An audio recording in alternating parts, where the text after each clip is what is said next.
भारत माता की, भारत माता की, भारत माता की। जोकुलो रायजोग मोर नमस्कार जनैश।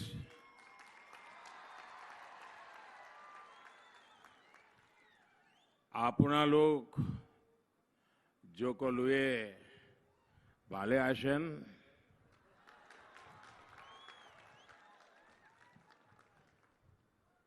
मैं कल दोपहर को ही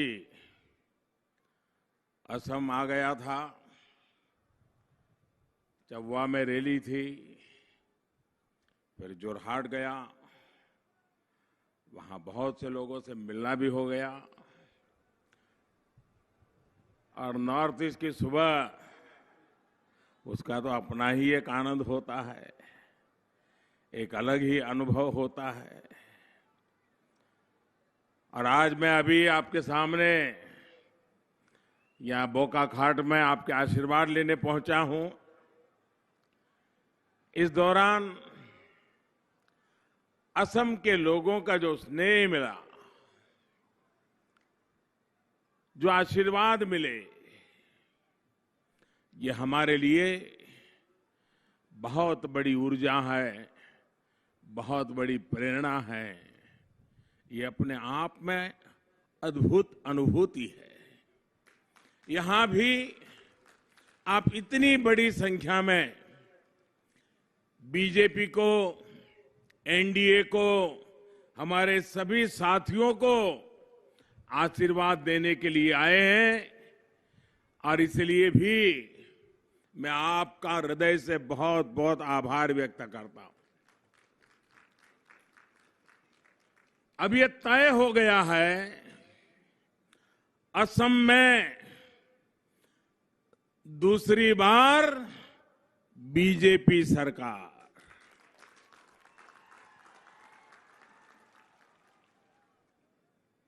असम में दूसरी बार एनडीए सरकार।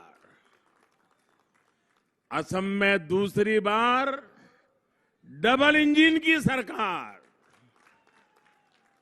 भाइयों और बहनों, बोकाखाट सहित ये पूरा क्षेत्र, ये अपने आप में शिव और शक्ति का केंद्र है। यहां माता अपने अलग अलग स्वरूपों में वास करती है। काको गोसानी थान, बूढ़ी माई थान, बाबा थान, ऐसे पावन स्थलों का वंदन करते हुए मैंने यहां माताओं बहनों से परिवर्तन का आग्रह किया था। माताओं बहनों ने कोई कसर नहीं छोड़ी और भाजपा के नेतृत्व में असम में एनडीए की सरकार सुनिश्चित की। आज मैं यहां बैठी हमारी सभी माताओं को, बहनों को, बेटियों को आदरपूर्वक नमन के साथ कहना सकता हूं कि आपने जिन जिम्मेदारी के साथ, जिन उम्मीदों के साथ बीजेपी की सरकार चुनी थी, उसे पूरा करने के लिए हमने जी जान से मेहनत की है। एनडीए की डबल इंजन की सरकार ने टॉयलेट हो, एलपीजी गैस हो, बिजली हो, मुफ्त इलाज हो, ऐसी अनेक सुविधाएं आप तक पहुंचाई है। अब हर घर जल पहुंचाने के लिए हम पूरी ईमानदारी से, पूरी ताकत से जुटे हैं। कोरोना लॉकडाउन के दौरान भी सरकार ने बहनों के जनधन खाते में सैकड़ों करोड़ रुपए सीधे भेजे, गैस सिलेंडर मुफ्त दिए ताकि आपको घर चलाने में असुविधा कम से कम हो। साथियों, कांग्रेस राज में असम के सामने सवाल था कि असम को लूटने से कैसे बचाएं। ये सवाल था कि नहीं था? असम को लूटने से कैसे बचाएं, ये कांग्रेस के समय हर असमिया के मुंह से निकलता था। एनडीए के सेवा काल में आज असम पूरे सामर्थ्य के साथ नई बुलंदियां छूने के लिए आगे बढ़ रहा है। कांग्रेस राज में सवाल था कि ब्रह्मपुत्र के दोनों किनारों के बीच आपस में कनेक्टिविटी कैसे बढ़े। एनडीए के सेवा काल में ब्रह्मपुत्र पर आधुनिक पुल बन रहे हैं, पुराने अधूरे पुलों को पूरा किया जा रहा है। कांग्रेस के राज में सवाल था कि दशकों से अशांत चल रहे असम में कभी शांति आएगी क्या, आएगी या नहीं आएगी। एनडीए के सेवा काल में आज असम में शांति स्थापित हुई है और स्थिरता भी आई है। कांग्रेस के राज में एक और सवाल था कि असम और देश की शान, यहां राइनो को कांग्रेस द्वारा पाले पोसे शिकारी गिरोहों से कैसे बचाया जाएगा। मुझे बताइए, राइनो को बचाना ये सवाल था कि नहीं था? हम सबकी चिंता का विषय था कि नहीं था? मैं जब जब इस क्षेत्र में आया, इस विषय की चर्चा हुई कि नहीं हुई? यहां भाजपा के एनडीए की सरकार ने राइनो के दुश्मन शिकारियों को जेल के पीछे पहुंचाया है। कांग्रेस जिन अवैध कब्जाधारियों को प्रोत्साहन देती थी, उनसे भी काजीरंगा को मुक्त कर दिया है। साथियों, हमारी सरकार जानवरों की सुरक्षा और सामान्य मानवीय की सुविधा दोनों को प्राथमिकता देते हुए काम कर रही है। और इसलिए गोहपुर से नुमालीगढ़ के लिए ब्रह्मपुत्र के ऊपर ब्रिज और बाईपास बनाकर कनेक्टिविटी देने का प्रयास चल रहा है। इससे अपर आसाम की गुवाहाटी के साथ 4 लेन कनेक्टिविटी सुनिश्चित हो सकेगी। भाई और बहनों, काजीरंगा सहित हमारे तमाम अभयारण्य, हमारे वन क्षेत्र हमारी धरोहर भी है, पर्यावरण के प्रति हमारी जिम्मेदारी भी है और रोजी रोटी का साधन भी है। मुझे खुशी है कि बीते 5 साल में असम में वन क्षेत्र में वृद्धि हुई है। जब असम ज्यादा हरा भरा होता है तो यहां टूरिज्म के लिए, रोजगार के लिए संभावनाएं बढ़ जाती है। हमारी सरकार की कोशिश है कि भारत दुनिया में प्राकृतिक, आध्यात्मिक, सांस्कृतिक और धरोहरों से जुड़े टूरिज्म से अग्रणी देशों में शामिल हो जाए। असम के पास ये सब कुछ मौजूद है। असम की भाषा, बोली, संस्कृति, खान पान, वेशभूषा, असम के मेले, त्योहार, ये सब हर हिंदुस्तानी का गर्व है। हर हिंदुस्तानी को अभिमान करना चाहिए, ऐसी विरासत आपके पास है।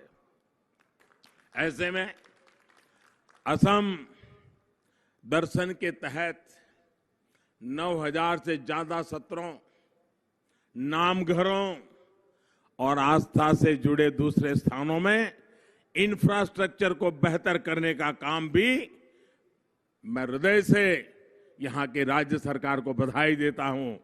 भाजपा एनडीए सरकार को बधाई देता हूं कि इतना बड़ा निर्णय करके यहां की विरासत को उन्होंने शानदार, जानदार बनाने का प्रयास किया है। भाई और बहनों, ये गोलाघाट जिला, ये तो असमिया इतिहास और संस्कृति का एक स्वर्णिम पृष्ठ है। इस क्षेत्र ने स्वर्ग देव चावलुंग चुकामा और सतीश साधनी जैसे अनेक प्रेरक विभूतियां हमें दी है। इस मिट्टी ने आयदेव हेदिक और मोहिनी राजकुमारी जी के रूप में असमिया कला के साधक हमें दी है। इस धरती ने बेजा बौरी, कमला मिरी जैसे स्वतंत्र सेनानी देश को दिए हैं। इस तरह ने असम को भारत को बाहरी आक्रांताओं से बचाने वाले देश की महान संतानों में से एक अहम गौरव के प्रतीक लचित बोरफुकन की शौर्य परंपरा हमें दी है।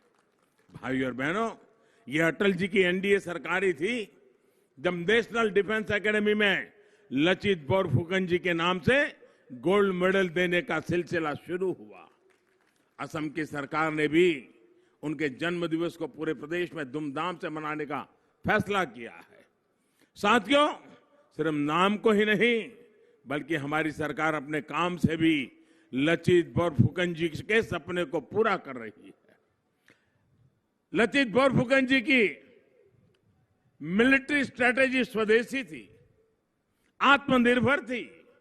उन्होंने ब्रह्मपुत्र की जल शक्ति का अपनी सैन्य ताकत के रूप में उपयोग किया।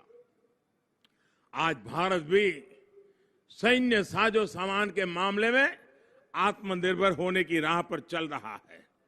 आज हम देश के नदी जलमार्गों को भी भारत के आर्थिक समृद्धि के कॉरिडोर्स के रूप में विकसित कर रहे हैं। इसमें से असम में भी बहुत बड़े नदी जलमार्गों पर काम चल रहा है। भाई और बहनों, असम की एक और बहुत बड़ी ताकत है पेट्रोलियम और इससे जुड़े उद्योग।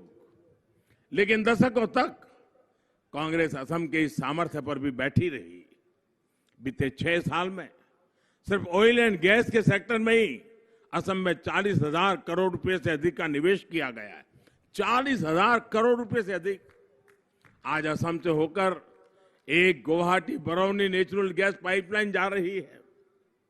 इस पाइपलाइन से असम के भी अनेक घरों में पाइप से सस्ती गैस पहुंचेगी, सीएनजी आधारित ट्रांसपोर्ट सुविधा तैयार होगी और उद्योगों को पर्याप्त गैस उपलब्ध हो पाएगी। नुमालीगढ़ रिफाइनरी की क्या स्थिति थी, ये मुझसे ज्यादा आप लोग जानते हैं। कोई बात आपसे छिपी नहीं है। डबल इंजन की सरकार ने इस रिफाइनरी की प्रोडक्शन कैपेसिटी बढ़ाने के लिए हजारों करोड़ रुपए का निवेश सुनिश्चित किया है। इतना ही नहीं, 1300 करोड़ रुपए इसमें बायो रिफाइनरी लगाई गई है। यहां बैम्बू से और बैम्बू वेस्ट से इथेनॉल बनाया जाएगा। इससे यहां रोजगार के अवसर बढ़ेंगे, स्थानीय लोगों को लाभ होगा। साथियों, आज असम की ताकत को पहचान कर उससे जुड़े उद्योगों को प्रोत्साहित किया जा रहा है। यहां के बैम्बू प्रोडक्ट्स देश ही नहीं दुनिया में भी धूम मचा सकते हैं। इसके लिए सरकार आपकी छोटी छोटी दिक्कतों को ध्यान में रखते हुए काम कर रही है। साथियों, आज से 90 साल से भी अधिक समय पहले अंग्रेजों ने एक कानून बनाकर बैम्बू को वृक्ष की कैटेगरी में डाल दिया था, ट्री की कैटेगरी में डाल दिया था। ये कानून प्राइवेट जमीन पर उगाए गए बैम्बू को काटने, उनके ट्रांसपोर्टेशन पर रोक लगाता था। आजादी के बाद भी 70 साल तक ये कानून ऐसे ही चला। इस वजह से किसानों को, ट्रेडर्स को, बैम्बू इंडस्ट्रीज को अनेकों दिक्कतों का सामना करना पड़ता था। हमारी सरकार ने आपकी इन परेशानियों को समझा और यह कानून बदल दिया। इसका बहुत बड़ा लाभ असम में बैम्बू क्राफ्ट से जुड़े लोगों को, किसानों को, उद्यमियों को हुआ है। अब बैम्बू का प्लांटेशन हो, वैल्यू चेन बनाना हो, बैम्बू बेस्ड प्रोडक्ट्स की मार्केटिंग हो, सरकार सभी में सहयोग कर रही है। असम सरकार ने भी बैम्बू और केन के लिए विशेष पॉलिसी भी बनाई है और इससे जुड़े छोटे उद्योगों के लिए विशेष जोन बनाने के लिए भी पहल की है। यही तो है डबल इंजन की सरकार की ताकत। साथियों, वो दिन कौन भूल सकता है जब कांग्रेस सेंटर में भी थी और असम में भी थी। तब नेगलेक्ट भी डबल था, क्योंकि असम के लोगों की ना राज्य में सुनवाई थी ना केंद्र में सुनवाई थी।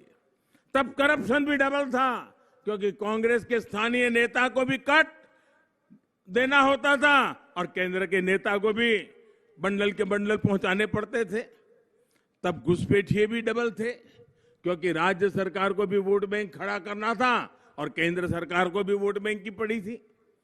अब जब केंद्र में एनडीए सरकार है और राज्य में भी एनडीए सरकार है, तो डबल इंजन की ताकत असम को तेजी से आगे बढ़ा रही है। और राज्य में भी एनडीए सरकार है, तो डबल इंजन की ताकत असम को तेजी से आगे बढ़ा रही है। अब हाईवे बनाने पर डबल ताकत से काम हो रहा है, क्योंकि राज्य सरकार भी असम को देश से जोड़ रही है और केंद्र सरकार भी इस काम में पूरी ताकत लगा रही है। अब इंफ्रास्ट्रक्चर की स्पीड भी डबल है, क्योंकि राज्य सरकार भी विकास में जुटी है और केंद्र सरकार भी मदद कर रही है। अब हर सिर को छत और हर घर को जल जैसे काम भी डबल फोर्स से हो रहे हैं। केंद्र और राज्य की डबल इंजन की ताकत इसमें मिलकर के काम कर रही है। इसलिए असम के लोगों को कांग्रेस के लूट के इंजन को दूर ही रखना है। 50 साल से ज्यादा असम पर राज करने वाले लोग आजकल असम को 5 गारंटी दे रहे हैं।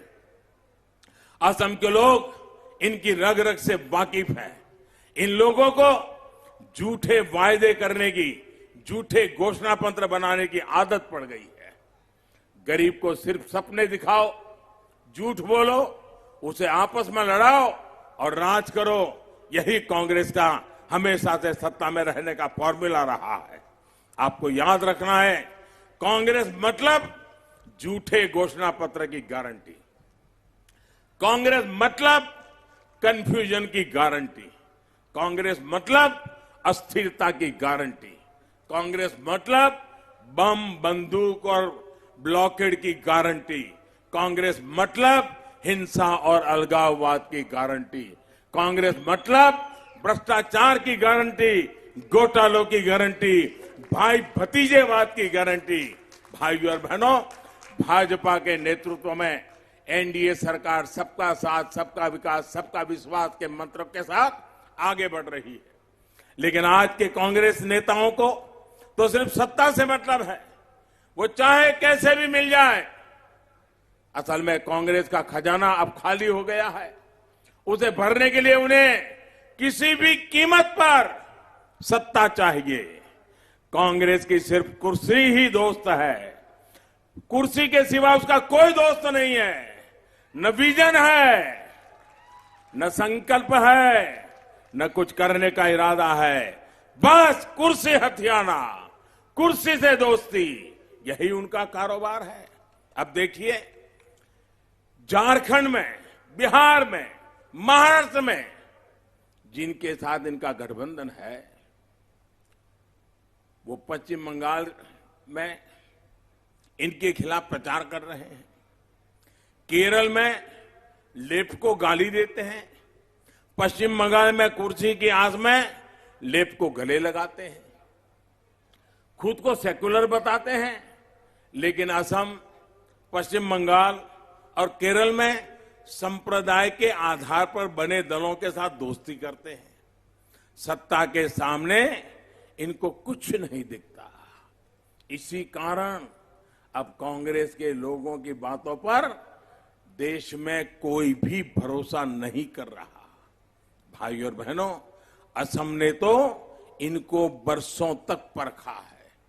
असम के मूल निवासियों के साथ कांग्रेस का क्या रवैया रहा है, वो आपसे बेहतर कौन जानता है। यहां के मूल निवासी कब से जमीन का अधिकार मांग रहे थे, लेकिन कांग्रेस की सरकार ने दिया ही नहीं। ये एनडीए की सरकार है जिसने 3.25 लाख से ज्यादा जमीन के पट्टे दे दिए हैं। बाकी भी बहुत जल्द लोगों को मिल रहे हैं। साथियों, कांग्रेस ने चाय बागान में काम करने वाले परिवारों को भी बरसों तक अभाव में रखा। बीते 5 सालों में भाजपा सरकार ने, एनडीए सरकार ने टी गार्डन में काम करने वाले साथियों की पढ़ाई, कमाई और दवाई से जुड़ी जरूरतों के लिए एक के बाद एक कदम उठाए हैं। चाय राजनीति के साथियों, चाय उनके लिए राजनीति का रास्ता है। चाय पर राजनीति करने की उनकी आदत है, लेकिन ये न भूलें, चाय जनजाति के साथियों और इस जनजाति से निकली महान विभूतियों को मान सम्मान और स्वाभिमान का जीवन देने के लिए एनडीए प्रतिबद्ध है, भारतीय जनता पार्टी प्रतिबद्ध है और दिल्ली की सरकार हो, असम की सरकार हो, हमारे लिए प्रतिबद्धता का विषय है। टी गार्डन्स में काम करने वाले श्रमिक साथियों की दैनिक मजदूरी बढ़े, इसके लिए भी असम सरकार पूरी तरह गंभीर है। इस सरकार में 2 बार श्रमिक साथियों की दैनिक मजदूरी बढ़ाई गई है। ये मामला कोर्ट में इसलिए और कुछ मुश्किलें जरूर आ रही है, लेकिन असम में एनडीए की सरकार दोबारा बनने के बाद इस दिशा में और तेजी से कदम उठाए जाएंगे। मैं आपको यही कहूंगा कि जितना काम असम में चाय बागान में काम करने वाले लोगों के लिए बीजेपी सरकार ने किया है, उतना किसी ने भी नहीं किया है। केंद्र सरकार ने भी इस वर्ष के बजट में 1000 करोड़ रुपया, 1000 करोड़ रुपए का विशेष प्रावधान टी गार्डन में काम करने वाले साथियों के लिए किया है। भाई और बहनों, बीते 5 साल में हमने असम के विकास को नई रफ्तार दी है। इस बार एनडीए के उम्मीदवारों को, इन सभी साथियों को मिला हुआ हर वोट असम के तेज विकास के लिए वोट होगा।